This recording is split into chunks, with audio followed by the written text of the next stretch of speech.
Hello guys, you're welcome. So let's look at the latest Arsenal news update. We'll be starting with Mikel Arteta's post-match interview after the victory against Man City in the Community Shield finals. Now, speaking to TNT Sports, Mikel Arteta said, "To play at the level that we did so early in the season, to show the desire that we showed, I was really impressed. I said to them, I really enjoyed watching them play."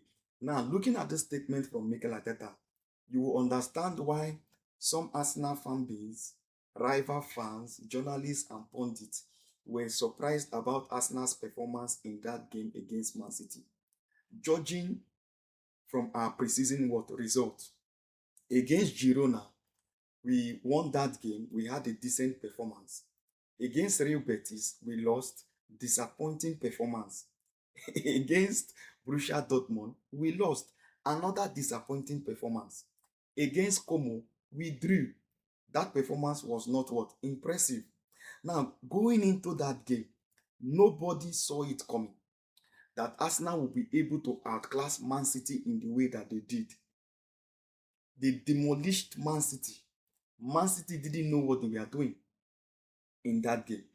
So after the game, you now see everybody is now saying, "Oh, Arsenal have made a statement. They are the favorites now to win the league." No, don't be ahead of yourself. Hmm? We are taking it one game at a time. Now let's go to the other news. This one was put out by The Sun.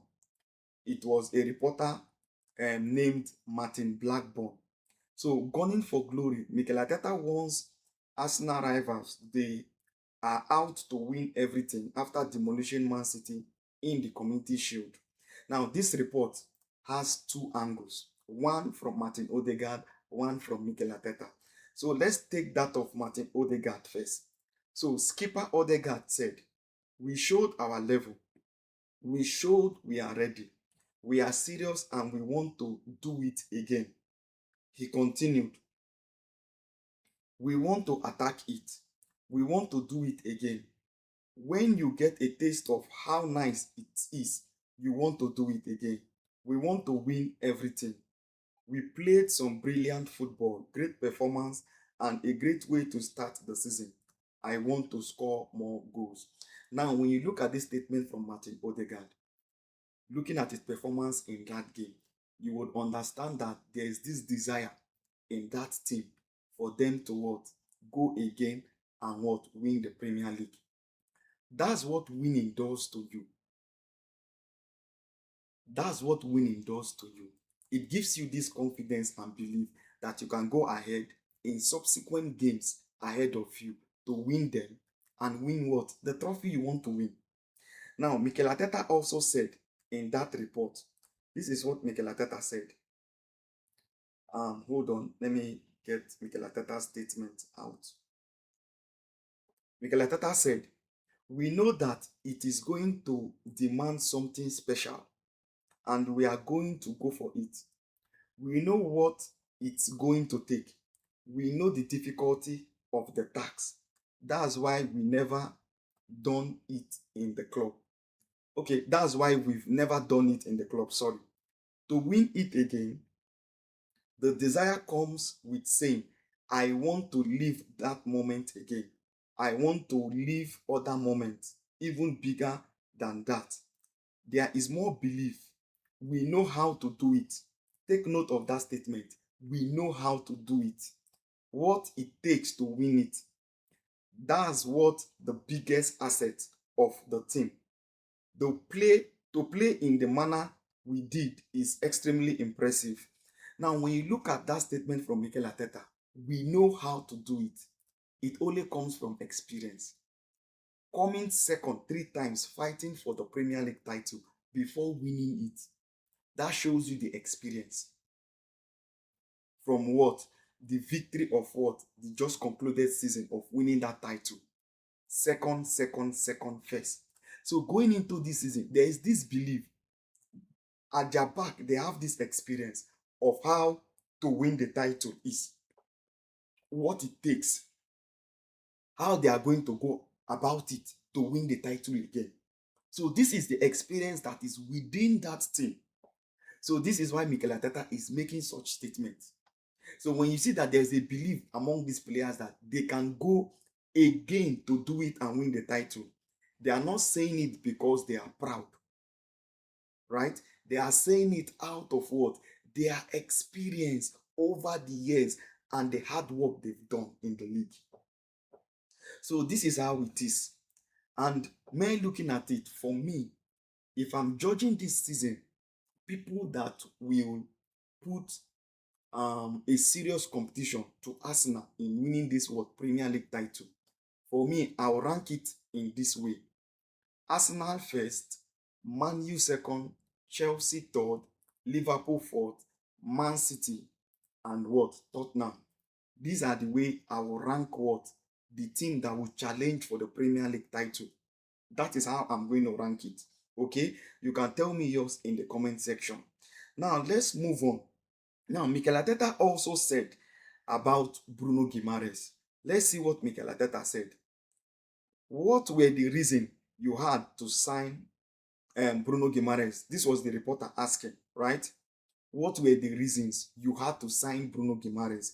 Mikel Arteta responded, he's a ball of energy. He is a player that has an unbelievable desire to win. He is going to lead the standard. With his competitive nature, he will only make the team better. Now, let's see what Martin Odegaard said about Bruno Guimaraes. Then we'll make a remark on that. Martin Odegaard on Bruno Guimaraes. Bruno Guimaraes has been unbelievable since the first moment he has come here. He has come in here. He is so good on the ball, but he is also a fighter. He wins the ball. Christozolis on the left as well. He had 2 assists and a strong performance. Now, when you look at Bruno Guimaraes and you look at that Man City's performance, you will only see positivity.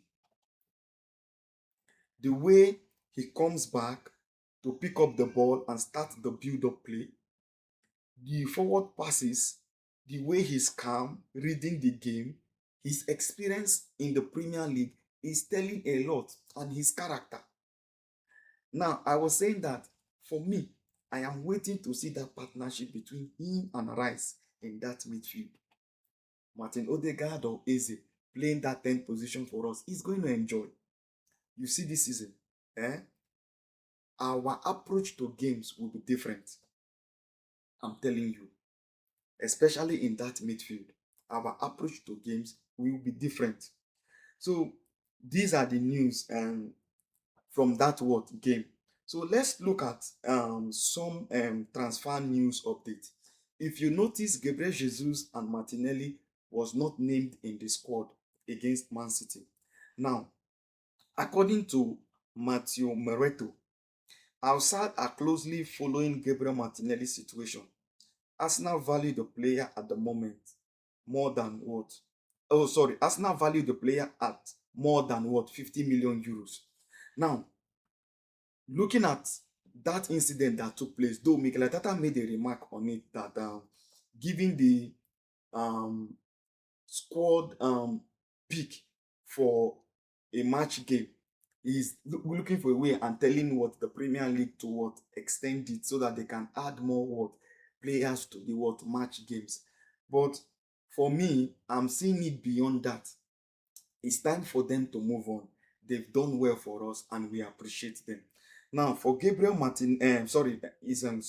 Gabriel Jesus. This is what Fabrizio Romano has to say. Napoli like Gabriel Jesus and they know the condition of a deal.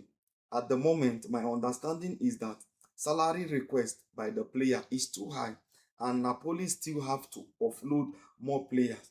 So it's still not an advanced deal. Now, Gabriel Jesus is earning about 260 something thousand pounds per week at Arsenal. So you see, all these deals, especially his own, salary will be a problem. Salary will be a problem. Is he ready to take a pay cut to go elsewhere and play what first team football? Because if he stays at Arsenal, game time will be difficult for him, and we want to let them go. So it's time for them to what? Go. Now we are hearing another report that I don't know if it's true, but let's just see. It's Barcelona. Barcelona are expected to make a movement in the coming hours to explore the situation of Victor Gyökeres. The player is considered as a replacement for Fernando Torres. The person who said this is Jose Alvarez. So for me, this one, I'll just take it with a pinch of salt because Mikel Arteta has already said that Victor Gyökeres is going nowhere. But you know football, anything is possible when money is involved. It is business, okay? But for Victor Gyökeres to leave, is it that the Victor Osimhen's deal is possible?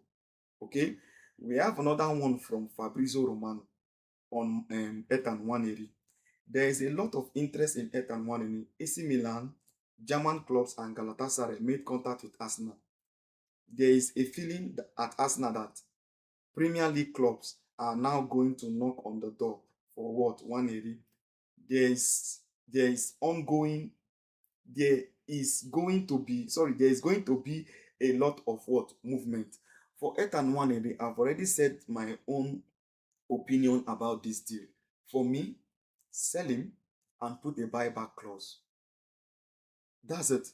That's the only thing we'll do to Ethan Nwaneri because he has a bright future and we can't tell 2 3 years from now what will happen.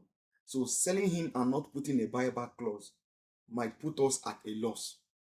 Okay, so that's the way we can approach what the Ethan Nwaneri's deal. Now, the final one we have to look at is Dean James is still reporting about Victor Osimhen. So the current news we have about Victor Osimhen, we don't know how this deal is going to be possible from the angle we are looking at it. So let's look at the recent report from Dean James. I think this is coming from Bozoglu Forkan. I don't know the reporter. So let's see. Arsenal have sent a formal letter of interest to Galatasaray, Victor Osimhen, but Galatasaray are waiting for an official offer. President Dusan Osbeck won't currently sell for anything less than 111 million pounds. Wow, that fee is much. And Mikel Arteta is fully aware of that. Now, is it worth that money? Yes. Is Arsenal ready to go that big? If Arsenal is going that big on Victor Osimhen, is Galatasaray willing to sell? That is another one. Okay. And given the situation, I've said it times with that number. If we are going for him and we are getting him, we are sure that we are getting him. It means that somebody would have to leave between Kai Havertz and Victor Gyökeres because you can't keep three of them. Game time will be difficult for one person who is going to be the third person in the pecking order of strikers in Arsenal. So these are the news updates we have. So if this is the first time you're watching us on this channel, do well to hit on the subscribe button, turn on your notification bell so that anytime we upload the video, you will be notified. Don't forget to tell us your thoughts in the comment section about what we just discussed. Okay, thank you very much. See you guys.